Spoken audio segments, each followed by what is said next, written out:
Kemudian juga saya ingin insight sedikit, terutama terkait dengan beberapa program strategis Pak Gubernur selama 5 tahun. Ini perjuangannya cukup lumayan gitu ya. Jadi beberapa keberhasilan kita bisa contohkan, ada 530 penghargaan ya di Jawa Barat ini dalam kurun waktu hampir 5 tahun. Jadi salah satu dari banyak program desa digital, intinya kita ingin mempersempit kesenjangan digital. Ya teman-teman, digital divide di Jawa Barat itu sangat tinggi ya. Teknologi maju pesat masuk ke Jawa Barat, penetrasi internet udah lebih dari 70%, penetrasi smartphone, jumlah Indonesia ya, penduduk 270, yang punya smartphone itu 330 juta. Jadi jumlah pemegang smartphone, jumlah smartphone lebih banyak dibanding orang ya.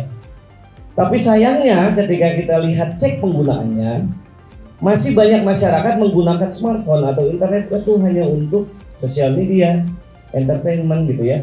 Sangat sedikit yang menggunakan untuk hal-hal yang bisa meningkatkan kapasitasnya. Menggunakan untuk pendidikan, menggunakan untuk ekonomi, nah itu masih sangat sedikit. Dan penetrasi internet itu masih terkonsentrasi di kota. Nah, ide desa digital adalah bagaimana kita mendekatkan teknologi, tidak hanya akses, tapi juga kontennya. Bagaimana teknologi bisa mengangkat kehidupan dari masyarakat kita di desa gitu ya. Gimana caranya internet itu bukan cuma jadi bahan penyebaran hoax ya, tapi bahan menjadi peningkatan indeks literasi kita gitu ya, dan indeks literasi ekonomi kita. Nah, maka kita bekerja sama dengan startup. Salah satu yang kita banggakan ini Invisory ya. Kita mulai 2019, mereka belum jadi apa-apa istilahnya pada saat itu ya. Kita bantu Invisory ini untuk dipasangkan alat-alatnya, dimodali oleh Pemprov, dipasang di Indramayu, diberikan pelatihan oleh University Telkom, dan alhamdulillah Invisory sekarang menjadi unicorn atau startup yang mendapatkan valuasi $1 billion, 15 triliun.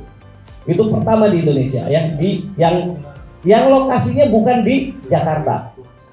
Dengan Invisory dia membuktikan orang Bandung, asli Bandung, kantong di Bandung, orang Jabar ya, bisa mempunyai bisnis dengan skala $1 billion.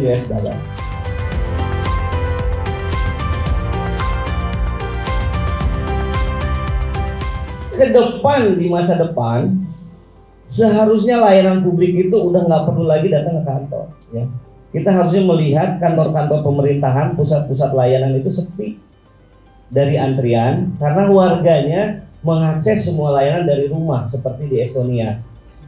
Estonia itu sebuah negara yang tahun 90 lebih miskin dibanding Indonesia. Saat ini income per kapitanya 40.000 per tahun income per kapitanya. Artinya berapa? 600 juta per tahun.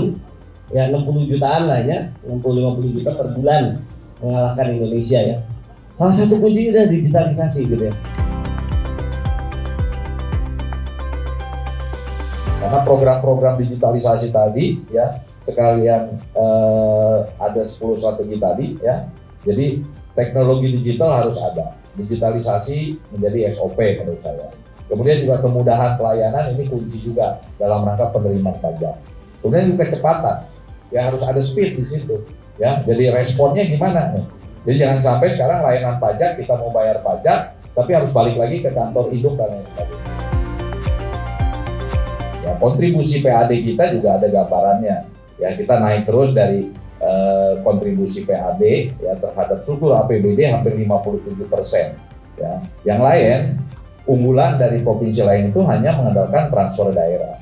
Nah, bagaimana kita pendekatan kita mendigitalisasi dari kepuasan pelanggan ini adalah pendekatan yang harus kita lakukan bersama, gitu ya. Jadi kalau kita lihat transaksi di tahun 2021 itu transaksi hampir 500.000 kendaraan, terus kemudian 2022 naik ya menjadi 600.000 kendaraan, kemudian juga naik lagi di tahun 2023 bisa mencapai 700.000 kendaraan. Kalau kita lihat digitalisasi ini penting menurut saya dalam rangka mendukung ya pengelolaan pembangunan atau dalam hal pengelolaan perpajakan menurut saya. Nah itu gambaran secara umum, terutama dalam hal pendapatan asli daerah yang kita create di 5 komponen pajak.